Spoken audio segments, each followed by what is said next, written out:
A small disclaimer.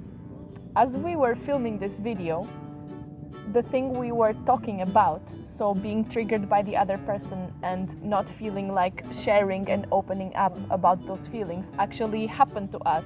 So we're gonna be processing it real time, live in front of you on camera.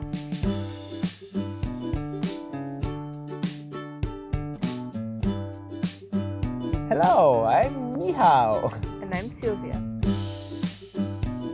So recently we made a video about what we do when we are feeling disconnected from each other, and we use this technique in which we ask each other how we feel. And we got a question asking, what do you do if you want to get closer to the other person and reach out for their feelings, but they are feeling very closed or not so willing to share that with you?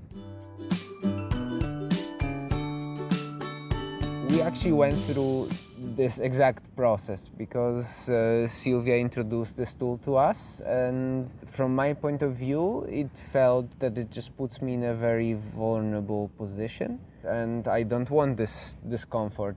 So my natural response would be put all my defense mechanisms and try to avoid this situation. When you are triggered by a certain situation, it might be hard to bring yourself over that barrier of discomfort and beyond your anger or whatever it is that you are feeling, and telling yourself, okay, it's gonna be good for me to share. You're just gonna be wanting to be in your feeling and not sharing with the other person. But in hindsight, you can start training your brain to realize that, oh, actually this was useful. One tip that we would have to share with you would be to introduce this technique when you are not triggered by any challenging emotions. So let's say that you're having a very nice day at the park. You're not angry, you're not sad, you're just happy to be in each other's company and enjoying that moment. And that's a very good moment to introduce this technique, because you're going to be much more willing to accept that when you are going to be feeling angry because it's not happening in that moment, there is this thing that can help you overcome it. When you're going through something challenging, you know that there is a tool you can use to connect with the other partner. Even if it's hard, there might be a lot of emotions coming up. It's interesting that exactly what we're doing a video about just happened.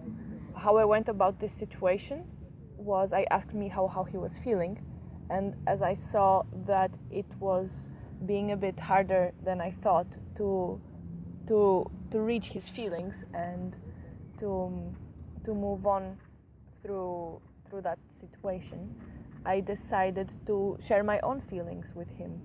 How did that work for you? So this challenging emotion made me disconnected and made me lose the kind of flow that I felt we were in while recording this video.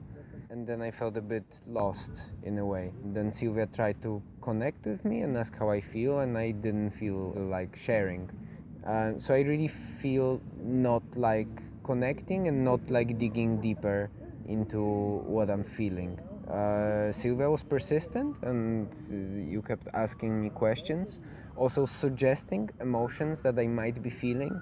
And I find this is very useful for this process because it triggers annoyance when she says an emotion that I'm not feeling. It makes me feel like finding the right name. So when she says, are you feeling angry? And I'm actually not feeling angry, but something slightly different. When she asks, do you feel angry? I feel a bit frustrated that she cannot name the right emotion, which somehow gives me motivation to find the name for the right emotion and understand what I'm feeling. That's so cool. So asking, are you feeling angry at me? Are you feeling hurt? Are you feeling vulnerable? Are you feeling distant? Are you feeling disconnected?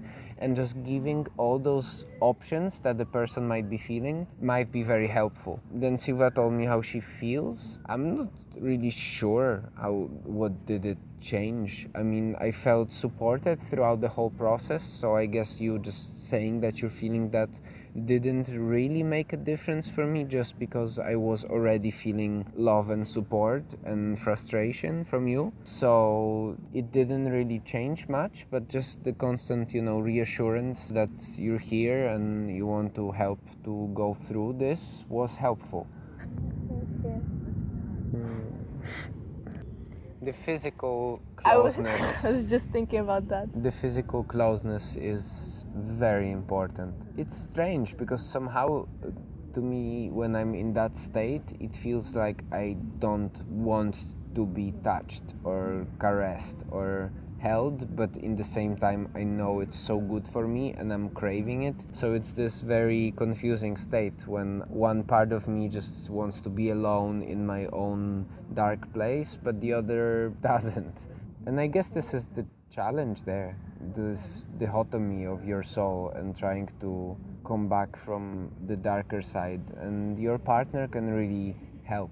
When I'm feeling a lot of challenging emotions and Michal is triggering them for me, I also feel like it's so hard for me to accept this physical touch.